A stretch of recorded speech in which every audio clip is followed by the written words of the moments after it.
बाद में फ़ोटो के साथ और फिर कंट्रोल रूम को हम लोगों ने कांटेक्ट करने की कोशिश करके अब पता चला तो unfortunately And it's necessary not just for security agencies but also for the people to be alert. उन्होंने उनका यही टारगेट था आतंकवादियों का कि जो भी कमाने वाले हैं इंसान जो घर का मेन पर्सन रहता है उनको टारगेट करो तो अपने आप वो घर बर्बाद हो जाए. This city has been subject to terror attacks, and I think the Navy is conscious whenever something like this happens.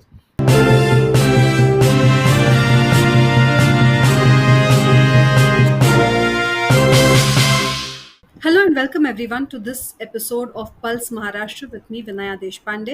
This week we are going to discuss why Mumbai is on an alert after the Pahalgam terror attack and to discuss the strategic importance of the city and the importance of securing the coast and the threat of sea penetration is Commodore retired Shrikant Vishnoo, who's a naval analyst and author. So welcome on the show and thank you so much for your valuable time for speaking with the Hindu. Thank you so much. Delighted to be here on this show with all your listeners and viewers. Thank you. So let me begin with the first question. We have seen a dastardly terror attack in Pahalgam, and immediately thereafter, we saw that cities like Delhi, like Mumbai, have been placed on an alert. Now, especially in a city like Mumbai, which has witnessed terror attacks in the past as well, and which has shown its own vulnerabilities because of being an island city. How do you see this threat perception at present, whether all the agencies, not just the Mumbai police, all the agencies are on an alert when it comes to the city of Mumbai? Yes, of course. I think the threat perception is very valid, and we need to be alert for a variety of reasons. One is that there could be times when terror attacks happen sequentially. It need not be one-off. We hope it's one-off, but it need not be one-off. Terrorists could strike at different places to take advantage of the surprise factor.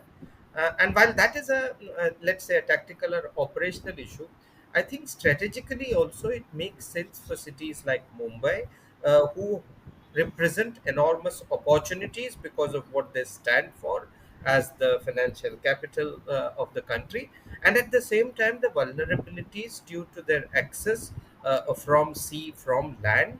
As you have brought out, this city has been subject to terror attacks in 93 when the bomb blast happened, and then in 2008 when you had terrorists come. We all know the incident, so it makes sense. Plus, also remember that terror attacks in cities tend to create disproportionate effects because they could attack financial center, they could attack population centers. We know the parliament attack, they could have symbolic sort of manifestations. So as a result of all this, it is but natural that cities should go on high alert, and it's necessary not just for security agencies but also for the people to be alert. So that is typically the case. We have seen for years Mumbaikars have lived this life where if you sat in a stay in a local transport, civic transport bus, you would have boards which would say, please look out for objects which do not belong to you, please report those objects, look at movements around you. So that kind of threat perception where a normal civilian's life itself gets affected was seen a lot more after the 93 terror attacks, but we also saw that fear grip the city after the 2008 terror attacks. It's a city which is the financial nerve center of the country. It is the richest city. We all know of the municipal corporation having the budget which is a lot more than the budget of some of the states that India has. So in True. that sense, the headquarter of the financial world, several top international companies based out of here. It's a nerve center for entertainment, for business, for several activities, and at the same time, it is also a vulnerability when it comes to its strategic location. Would you agree? See, you can't help location of a city or a place, and location presents both opportunities and threats. You are right in the sense that the city has seen a range of terror attacks. We must not forget, for example, the blasts of the Gateway of India. I think it was 2003 or 4. Then there were the train attacks. There is no doubt that Mumbai has been having these series. And one is reminded also of what happened in Delhi during those transistor attacks during the peak of the Khalistan movement. I suppose these are periodic cycles. You would naturally not want this to happen, and you'd want the city to function. I mean, there are phrases like resilience and all that, and I appreciate that they can be both cliche, or they could represent the truth of the city and its character. But what you brought out, I think the location of this city is what it is. Please remember, if it had not been by the sea, it would not have been the richest city in the country. It is the sea that is the key to India's prosperity as well as to its security. So I think instead of looking at it as a vulnerability, what we must do is look at it as an opportunity, leverage that opportunity, while at the same time being conscious of the threats, challenges, and vulnerabilities, and making sure that we cover that. Now, this is true of all port nations, but Mumbai historically has been a part of this great trading, circuits of the world, so to say.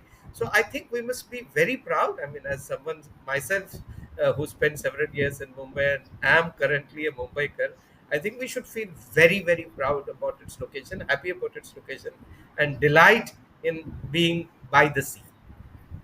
So, you've brought up some very important points. Picking up on the same conversation, I would like to go ahead. One of the instructions that came after the threat perception or after an alert for the city of Mumbai was the securing of the coast. And we have seen that this has been a recurring topic when it has come to the safety and security of Mumbai. We have seen how Mumbai police were also at one point involved in coastal security. There have been marine police stations which have been set up, joint patrolling which had started after 2008. A whole new sling of mechanisms were put in place for coastal security. Now, after a renewed kind of perception for coastal security, where do you see the progress of those steps which were initiated in 2008, specifically after 2008? No, I think after 2008, there were a lot of steps as you brought out, and I think they're all good and they are currently, in vogue. We have the Joint Operations Center that's operated, which has, with Navy as a principal interlocutor, Coast Guard playing a very, very big role, the Marine Police, and almost all other agencies of the state and center involved.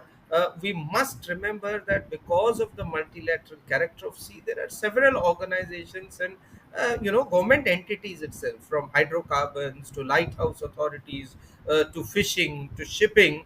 So enmeshing and coordinating all of them, harmonizing their activities. So the Joint Operations Center is a wonderful initiative. Similarly, you started the dedicated force for coastal security. You had more vessels, the intermediate support vessels and the FICs, bought for protection of your coast and offshore security platforms. The marine police stations were reinvigorated. So I think organizationally we are good. We are. There is no need to keep sort of rejigging this all the time. You can tweak some things, but what is important to remember, Vinaya, is this: that the sea is essentially fluid. You can't build walls and fences on the sea. Anyone has to. You simply have to go out on a boat to realize that you can't do a nakabandi, you can't do any sort of check post the way you do on land. You have to have different mechanisms of security at sea, through grids, through cooperative endeavors, and all that, which is being done. But please remember, like you said, this is a chess game. There is no carpet coverage that you can do at sea. There will be, gaps. These gaps may be exploited at times, which is why coastal security or maritime security is whole of government and whole of nation approach. This does not mean that the citizen has to stay perpetually in fear, but a consciousness and awareness of this. So it is much more than the Navy. It's Coast Guard, it's Marine Police, it's a lot of agencies. Organizationally, I think we are doing very well, but obviously there are always these, tempo. If I can put it that way, your operational tempo will go up and down. The Navy maintains, because of its professional character, a very very high tempo, and one should hope that other agencies of the government are also doing that, and I'm sure they're doing so. So for years, we have seen that when it came to coastal security, it was always termed as something which was work in progress. Every year, incrementally, there have been developments in it. It's been several years since the terror attack, which shook Mumbai and the world really, and we saw how the sea route was used at that time. Even now, though, we are seeing that when it comes to something as simple as putting, those sensors on board each and every fishing vessel in order to understand their location and in order to identify them, we are seeing that that is also something which has not really been we've not really been able to implement it. So while you say that that organizationally it is strengthened quite substantially, the fact that the loopholes also need not just the Navy but also work by several agencies in tandem to come up with solutions which are viable, which are implementable, and which the people who are seafarers for generations at end do not find so impinging that it hampers their freedom. How do you get to that balance? Well, you said it yourself. People have to buy in. It has to be viable. See, I'll tell you one thing: coastal security, or any or many manifestations or aspects of maritime security, will always be work in progress, and not just for India, for any country around the world. There is no iron grid. There is no infallible mechanism. You just hope you are a couple of steps ahead of your antagonist, and you have to have continuous defensive measures. Having said that, you're right. You brought out several issues, particularly with regard to what we call as information about white shipping. Where, because the sea itself is, it's like marine drive at peak time, where you can't, you got to know who is who. you know Now, what does an organization do? Let's break it into two parts: organization and people. Organizationally, the Indian Navy, with support from all other agencies, central government has something called the Information Future Center in Gurugram. We have enormous amount of sensor fusion there to know what is happening at the sea, to get to know every damn ship that is going there and what it is doing and what it is carrying. For this, we also have agreements with 25 countries, so that our grids and their grids and our information and their informations can flow into each other. So we are much more maritime domain aware than before. But does it mean perfection? Does it mean that every, like you brought out, how do you emphasize to a fishing person that he needs to invest in that? Or do you emphasize to governments to invest for the fishing community? So these are all challenges, and these challenges, we are a country. We can't enforce everything down the throat, and that's rightly so. In a democratic nation, things have to emerge through consensus, through understanding. So from the security point of view, yes, I very much want every craft that goes out, no matter how small it is, to have the necessary sensor, so that we on shore know where it is and what it is doing. And that is important for its own security. What if they are pirated? I mean, look, pirates don't make a distinction between sailing craft or fishing. They are opportunity hunters often, you know. So I think this is necessary. And for anti-national elements, let's not forget 26 level happened through the hijack of an Indian fishing boat, you know. So it is necessary for us to have an impregnable security grid, which depends a great deal on uh, volunteerism from all the people who use the sea. But such volunteerism is often difficult to enforce, you know. Very well said, sir. So, as you know, this entire route on the western coast is an extremely busy sea route. You know, Mumbai onwards, and you see that whole channel. We have seen the Navy play a very prominent role in securing the waters. There have been international cooperations as well in place. We have seen the threat has not just been with respect to terrorism, but also with respect to drug trafficking and several other illegal activities at such a crucial juncture where we have seen that restrictions have been put in place. There is animosity between the two countries, with respect to the kind of decisions that India has had to take after the terror attack. How do you see it reflecting on the trade routes and the naval protection, so as to say, the securing of the naval routes? Yeah.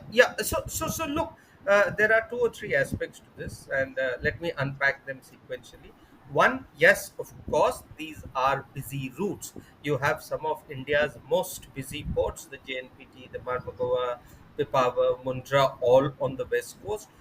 You have bulk of your energy supplies coming through the Gulf and all that, and of course, these are busy because there are also multinational navies here, due to the attendant geopolitical situation that also prevails in this region. So certainly these are very, very busy at all times of the year, and whenever a security situation threatens to exacerbate it more, escalate it more, then obviously it gets that much worse, in a manner of speaking.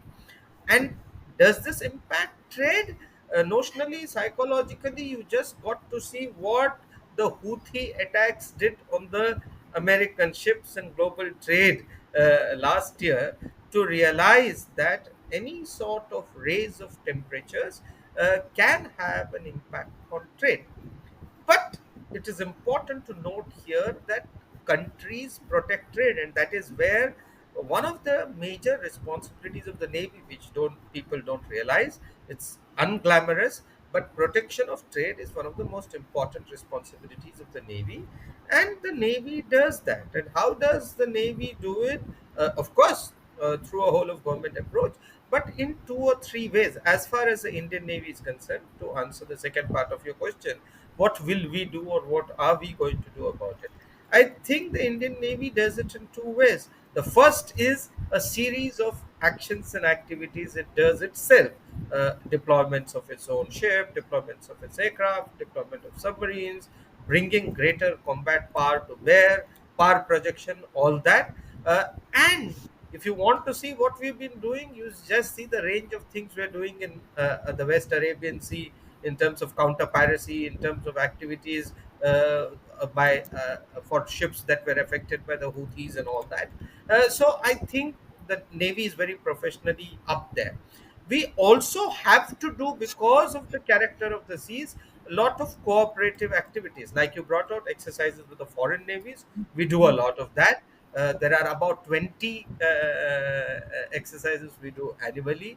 We do a lot of information exchange, counter narcotics operations. This last year alone, about 7,500 kgs of narcotics have been captured in several joint operations. We do humanitarian assistance, we do non-combatant evacuation operations, all of which the Navy is doing very well. And that is important because it shows you the professional character and professionalism of our navies. So, without getting into where are the deployments of our ships, that's not correct for me to venture to do that. I think the Navy is conscious whenever something like this happens, and would be doing enough things both within itself and with the government agencies, and in tandem with foreign nations as required, to ensure maritime, let's say, a kind of maritime domain awareness.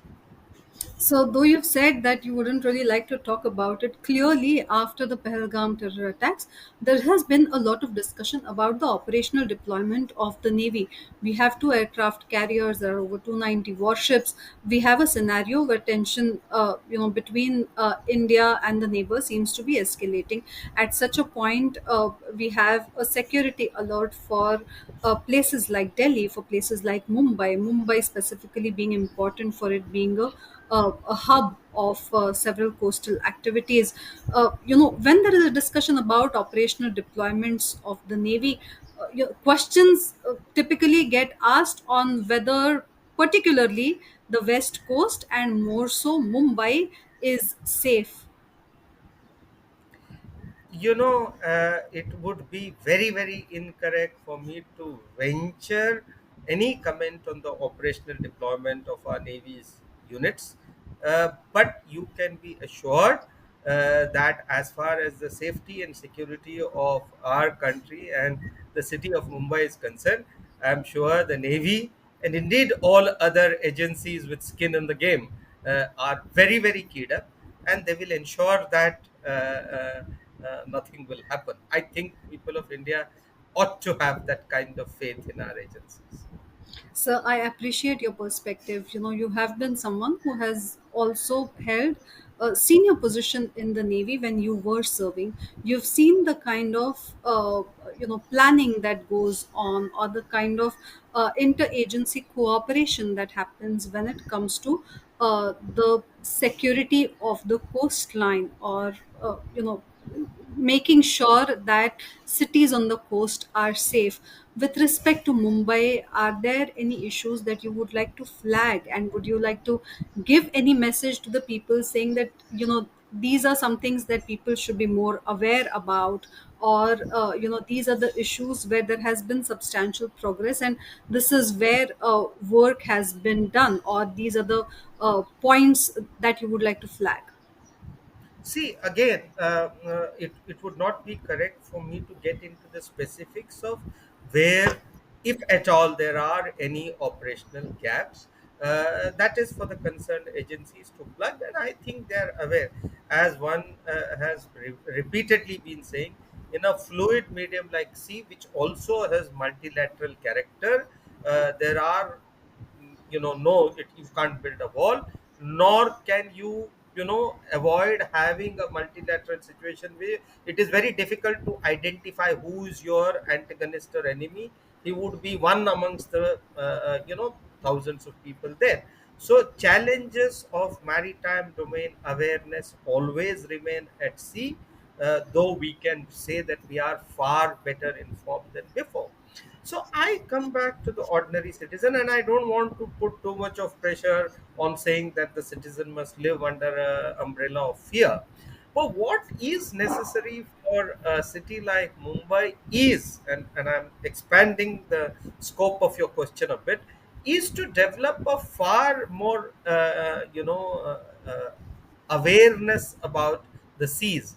The maritime consciousness of the average Mumbaiker has to be a little bit more, and I'm saying this with deepest humility and love for the city and its denizens, so to say, because we are a city by the sea, but it's not necessary that all of us know and love this, or use the sea, not love.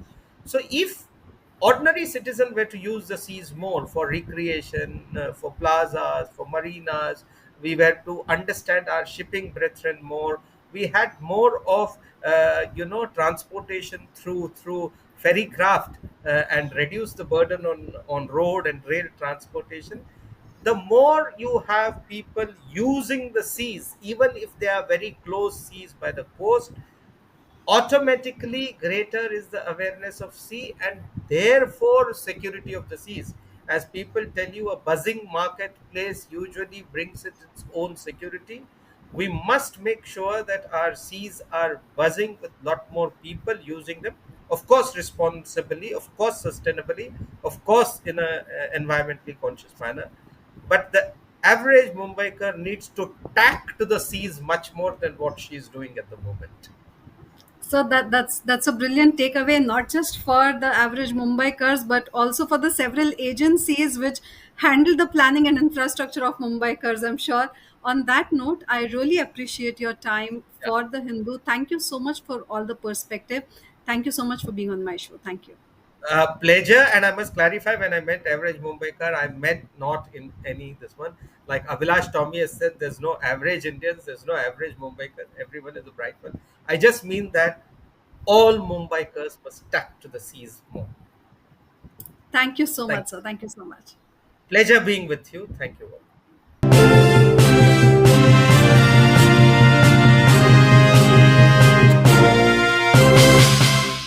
And before we wrap up this week's show, let's take a look at the top headlines of the week. In a relief to Kunal Kamra, the Bombay High Court directed the Mumbai police to not arrest the stand-up comedian till the Bombay High Court heard his petition. But it also said that the probe in the matter can continue.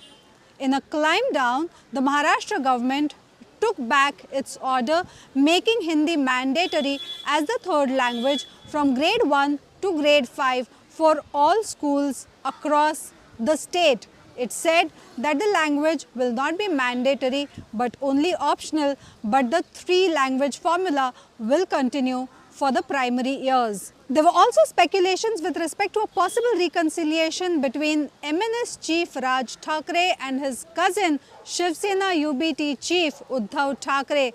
The speculations died down soon, but both the parties gave hints that they were open to an alliance for Maharashtra Dharma for the benefit of Maharashtra. There have been no political signals whatsoever for the reunification of the cousins though, and there have been several times in the past where such speculations have done rounds in Maharashtra politics. With that, we'll meet you next week, same day, same time on Pulse Maharashtra with me, Vinaya Deshpande. Thanks for watching.